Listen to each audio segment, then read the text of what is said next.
Cabin మొత్తం check చేసినా చిన్న క్లూ కూడా దొరక్కపోవడంతో కోపంగా పక్కనే టేబుల్ మీదున్న బాటిల్ తీసుకుని గట్టిగా విసిరేశాడు ఆకాష్. అది నేరుగా వెళ్లి గోడకు తగిలి కిర్రమని శబ్దం చేస్తూ ఒక పెయింటింగ్ పక్కకి జరిగి డోర్ ఓపెన్ అయింది. ఆకాష్ ఆశ్చర్యంగా చూస్తూ ఫాస్ట్గా లేచి ఆ రూంలోకి పరిగెత్తాడు. క్షణానికి ఐశ్వర్యాన్ని చూడాలనే కోరిక పెరుగుతుంటే ఆతృతగా లోపలికి వెళ్లిన ఆకాష్ అడుగులు డోర్ దగ్గరే ఆగిపోయాయి. బెడ్ మీద నిర్జీవంగా పడి ఉన్న ఐశ్వర్యాన్ని చూసి ఐషూ ఐషూ అని కన్నీళ్లు పెట్టుకున్నాడు. కళ్ళ నిండా నీళ్లతో ఒక్కో అడుగు వేసుకుంటూ ఐశ్వర్య దగ్గరికి వెళ్తున్న ఆకాష్ని వెనుక నుండి దాడి చేశాడు జయకృష్ణ. వీపు మీద గట్టిగా తన్నడంతో ముందుకి పడబోయి బెడ్ ని ఆసరా చేసుకుని పడకుండా ఆగిపోయాడు ఆకాష్. అప్పటికే ఐశ్వర్య పరిస్థితి చూసి కుమిలిపోతున్న ఆకాష్ ని వెనుక నుండి తన్నడంతో అగ్గి మీద ఆజ్యం పోసినట్టు రగిలిపోయాడు. కోపంతో ఆకాష్ కళ్ళు ఎర్రగా మారిపోయాయి. ఆకాష్ కి ఎదురు తిరిగే అవకాశం ఇవ్వకుండా తిరిగి అటాక్ చేయబోయాడు జయకృష్ణ. జయకృష్ణ మూమెంట్స్ ని బెడ్ బ్యాక్ సైడ్ ఉన్న మిర్రర్ లోంచి చూసిన ఆకాష్ వెంటనే వెనక్కి తిరిగి పిడికిలు బిగించి బలంగా అతని కడుపులో పంచిచ్చాడు. ఆకాష్ తన యాంగర్ ని కంట్రోల్ చేసుకోలేక ఏం చేశావురా నా ఐషుని, ఏం చేశావు అని కోపంగా అరుస్తూ గట్టిగా ఊపిరి పీల్చి వదులుతూ జయకృష్ణని చిత్తకొట్టాడు. కనీసం రీఅటాక్ చేయడానికి కూడా ఛాన్స్ ఇవ్వకుండా కొడుతున్న ఆకాష్ దెబ్బలకి తట్టుకోలేక నేల కొరిగాడు జయకృష్ణ. ఆకాష్ కోపం తీరాక కింద పడిన జయకృష్ణ కడుపులో గట్టిగా తన్ని అతని రైట్ హ్యాండ్ మీద కాలు పెట్టి తొక్కుతూ ఎంత ధైర్యం ఉంటే నా ఐషుని తీసుకొస్తావురా అని అరిచాడు. నోటి నుండి మాట రాక కళ్ల ముందు మసకగా కనిపిస్తున్న ఆకాష్ ని చూస్తూ తల వాల్చేశాడు జయకృష్ణ. ఆ అని గట్టిగా అరిచి పడిపోయిన జయకృష్ణని గట్టిగా తన్ని ఐశ్వర్య దగ్గరికి వెళ్లాడు ఆకాష్. కళ్ల నిండా ఐశ్వర్యాన్ని చూస్తూ బెడ్ మీద కూర్చుని ఐషు అని చెంపల మీద తడుతూ కంగారుగా పిలిచాడు ఆకాష్.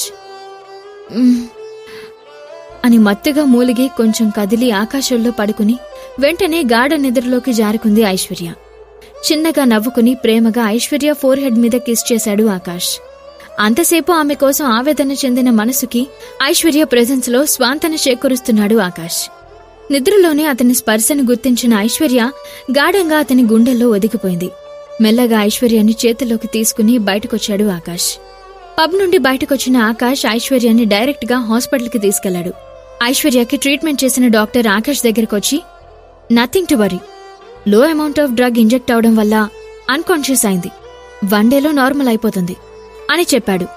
అప్పుడు కొంచెం రిలాక్స్డ్ అనిపించింది ఆకాష్కి. ఆ నైట్ కి హాస్పిటల్లోనే ఉండి next day morning Aishwarya okay అనుకున్న తర్వాత ఇంటికి తీసుకెళ్లాడు ఆకాష్. బట్ టెన్షన్ లో చంద్రకాంత్ కి ఐశ్వర్య గురించి ఇన్ఫార్మ్ చేయడం మర్చిపోయాడు ఆకాష్. మరోవైపు ఐషు ఇష్యూ బయటకొస్తే పెద్ద దుమారమే రేగుతుంది అని పవన్ సంబరపడిపోతున్నాడు. ఆర్థికంగా మానసికంగా చంద్రకాంత్ని దెబ్బ మీద దెబ్బ కొట్టి ఆస్తి మొత్తం లాక్కోవాలని ప్లాన్ చేస్తున్నాడు. తన చేతిలో ఉన్న డాక్యుమెంట్స్ ని చూస్తూ ఆస్తి కోసం మొగుణ్ణి వదిలేసి ప్రియుడితో కొలుకుతున్న ద గ్రేట్ చంద్రకాంత్ కూతురు ఐశ్వర్య అని ఈ విజయవాడ మొత్తం కోడైకొస్తుంది ఐషు. అది చూసి ఆ ముసలోడి గుండె ఆగిపోతుంది. నీ మొగుడి మనసు ముక్కలైపోతుంది. ఒక్క దెబ్బకి 2 నో 3 బర్డ్స్ అని తనలో తానే అనుకుంటూ వికృతంగా నవ్వాడు పవన్. అప్పుడే పవన్ మనిషొకడు అన్నా అన్నా అని ఆయాసపడుతూ వచ్చాడు. ఆస్తి ప్రాజెక్ట్ అన్ని దక్కాయి అనే సంతోషంతో ఫామ్ హౌస్ లో చక్కగా పార్టీ చేసుకుంటున్న పవన్ అతని పిలుపుకి విసుక్కున్నాడు.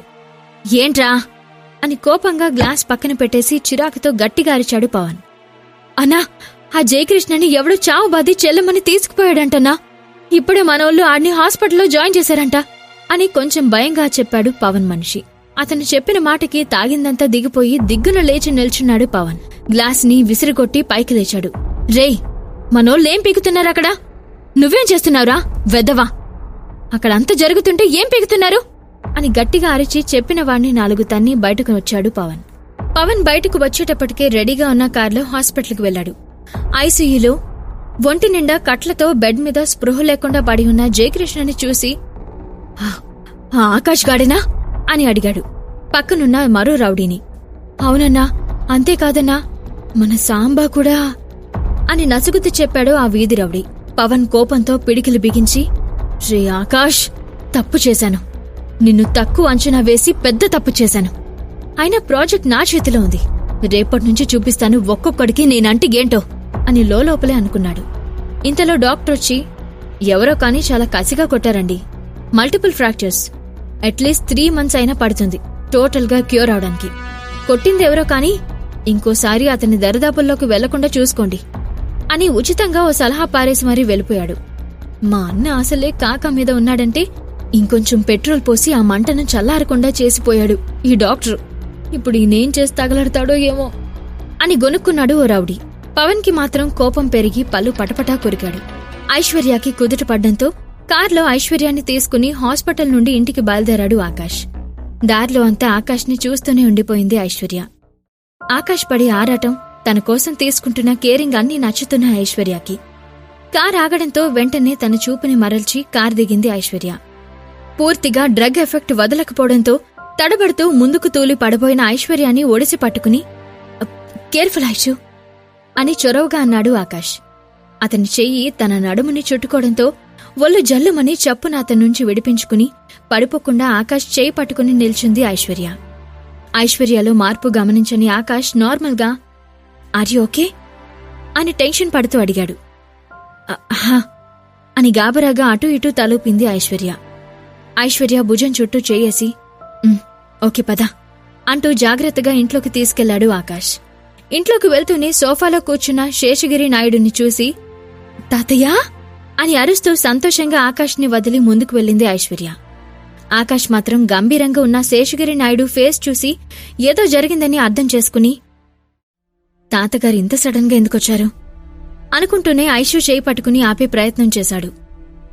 సంతోషంలో ఆకాష్ చర్యని గమనించుకుని ఐశ్వర్య 2 అడుగుల్లో శేషగిరి నాయుడుని చేరుతుంది అనగా రావద్దు అన్నట్లుగా చేయి అడ్డుగా చూపించాడు శేషగిరి నాయుడు. అప్పటి వరకు చుట్టూ పరిస్థితులను గమనించని ఐశ్వర్య జర్కిచ్చినట్టుగా ఆగిపోయింది. నైట్ అంతా ఎక్కడున్నావే అని గంభీరంగా అడిగాడు శేషగిరి నాయుడు. ఫస్ట్ టైం ఆయనలో నిర్లక్ష్యం కనిపిస్తుంటే అయోమయంగా చూస్తూ తలంతా డిమ్ముగా అనిపించడంతో తల పట్టుకుని నిల్చుంది ఐశ్వర్య. అది చూసి ఐషు బీ కేర్ఫుల్ అని కంగారుగా అంటూనే ఐశ్వర్యాన్ని సోఫాలో కూర్చోబెట్టి కామాక్షి జ్యూస్ తీసుకురా అని ఆర్డర్ వేశాడు ఆకాష్. ఎక్కడ్నుండొస్తున్నారని అడుగుతుంటే ఆన్సర్ చేయవే, మావయ్య గారి మాటంటే లెక్కలేదా నీకు అని గయ్యమంది పద్మావతి. తలెత్తి పద్మావతిని చురుగ్గా చూస్తూ ఒకసారి మీ కూతుర్ని సరిగ్గా చూశారా ఎలా ఉందో చూసుకుని అప్పుడు అడగండి అని ఘాటుగా అన్నాడు ఆకాష్. అంతసేపు మౌనంగా తలంచుకుని కూర్చున్న చంద్రకాంత్ అప్పుడు తలెత్తి ఐశ్వర్య వైపు చూశాడు. నీరసించిపోయిన కూతురి ఫేస్ చూసి ఒక్క క్షణం కూడా దూరం ఉండలేక బేబీ ఏమైంది అని ఐశ్వర్య దగ్గరికి వెళ్తూ ఆదుర్దగా అడిగాడు చంద్రకాంత్. డాడీ ప్లీజ్ కంగారు పడకు, ఏం కాలేదు అని కళ్ళ నిండా నీళ్లు నింపుకున్న చంద్రకాంత్ చెంపలను నిమురుతూ చెప్పింది ఐశ్వర్య. కామాక్షి జ్యూస్ తీసుకురావడంతో చంద్రకాంత్ గ్లాస్ తీసుకుని స్వయంగా తానే ఐశ్వర్యకి జ్యూస్ తాగించాడు. ఈ ప్రశ్నలకు సమాధానాలు తెలుసుకోవాలంటే నెక్స్ట్ ఎపిసోడ్ వినాల్సిందే. క్రింద ఇచ్చిన లింక్ ని క్లిక్ చేసి పాకెట్ ఎఫ్ఎం యాప్ ని ఇన్స్టాల్ చేసుకోండి. Stay tune to pocket FM.